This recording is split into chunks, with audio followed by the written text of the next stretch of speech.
ఈ మధ్య బీఆర్ఎస్లో పొత్తు అంటున్నారట.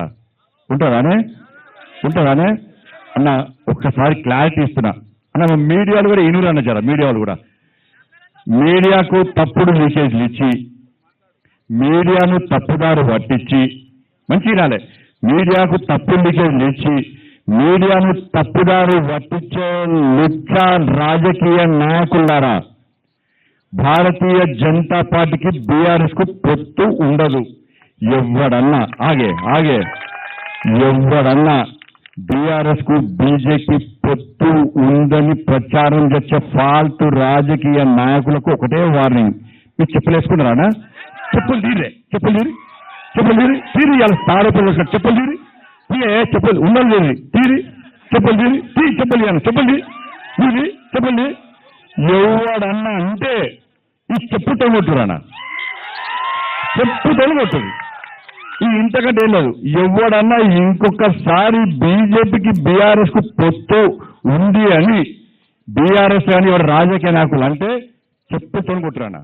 ఇది క్లారిటీగా ఇంతకంటే ఏదైతే బీఆర్ఎస్ పార్టీ పొత్తు పెట్టుకుంటాడే, వాళ్ళు అధికారం ఉన్నప్పుడు ఏమైనా పొత్తు పెట్టుకోలేదా? కేసీఆర్ అన్ని లుచ్చ రాజకీయాలు. ఢిల్లీ పోతున్నాడా? ఢిల్లీ ఏం పోతాడు? కొత్త స్కాచ్ బాటిల్ వచ్చింది ఒకటిగా ఢిల్లీ పోతుండు. అయితే స్కాచ్ కోసము అయితే కాళ్ళు నొప్పి మన కాలు తిరిగింది కదా, కొడుకు కొట్టినట్టున్నాడు బాగా. ఈ కాలు నొప్పి కోసము స్కాచ్ కోసము అంతే కదా, ఇంకా కొంపలు ముంచడానికే పోతాడే. మీకు అర్థమవుతుంది కేసీఆర్ ఇంకా కొంపలు ముంచుడే. మునిగిన నావల మనం ఎక్కుతామా అన్న చెప్పానా? ఎక్కుతామా? ఢిల్లీ వాళ్ళు కేసీఆర్ వీకిండా ఆడేం బిక్తాడు, ఈడేం పోర్చిండు ఆడేం పోర్చిండు. కేసీఆర్ ఢిల్లీ పోతాడు అట్టే పాకిస్తాన్ పోమని చెప్పు అర్థనాడా, అటే వీక్మని చెప్పాను, అటే వీక్మని చెప్పు. కేసీఆర్ ఢిల్లీ పోతాడు, బీజేపీ నాకు చర్చలు. ఈయనకు అపాయింట్మెంట్ ఎవడియాలా అపాయింట్మెంట్? నువ్వు సీఎం అప్పుడే తీసి కోరితే వాళ్ళకి నువ్వు రాసిరావు. నువ్వు వంగి దండాలు పెట్టి పొల్లు దండాలు పెట్టే మా కుంభం వస్తుంది. ఇవి మా బీజేపీని నాశనం చేయడానికే వచ్చింది బీఆర్ఎస్ పార్టీ. ఇంకా రాక దయ్యనక పట్టిన వీళ్ళతో మనల్ని మళ్ళీ పొత్తు ఎంత డేంజర్ అన్న కేసీఆర్ అంటాడంటే, అంతకుముందు అసెంబ్లీ ఎన్నికలప్పుడు గిట్నే బీఆర్ఎస్ మంత్రులు బీజేపీ వెళ్దాం అనుకున్నారు. ఢిల్లీలో కలిసిరు. కలిసాక ఏం చేసినా సార్ ఒక్కొక్క మంత్రి పిలిచిండు. నాకు వ్యవసాయ శాఖ మంత్రి మోడీ గారు ఇస్తాను ఎప్పుడే చెప్పిండే నాకు, కాబట్టి మనం బీజేపీ కలుస్తున్నామే అని వాళ్ళకి కాపాడుకున్నాడు.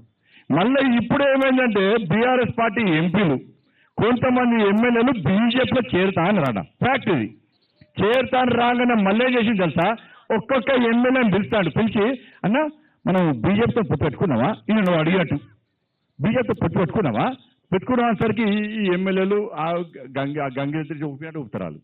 కేసీఆర్ ఊపంటే ఊపుతారు, వాంగుతారు, పంటారు, లేవమంటారు లేస్తారు. వీళ్ళు బయటకు అన్న బీఆర్ఎస్ పొత్తాడు, బీజేపీతో పోతారు. ఎవరికి పొత్తు పెట్టుకున్నావా? మా బీజేపీ కార్యకర్తలు బీఆర్ఎస్ పొత్తు అంటే ఫస్ట్ మమ్మల్ని బట్టలు ఊడదీసి రోడ్డు మీద గ్యారంటీ మా కార్యకర్తలు కొడతారా? గా పార్టీతోని ఫాల్ట్ గింత పార్టీ, అది గింత పార్టీ మరి ఇంత పార్టీ. గా పార్టీతో పొత్తు మనమెందుకు పెట్టుకుంటామే? అంత ప్రచారమే, తప్పుడు ప్రచారాలు దయచేసి నమ్మకండి. ఇక చెప్పులు చూపెట్టినా కూడా ప్రచారం చేస్తా అంటే ఇక వాళ్ళు మనుషులే కాదు.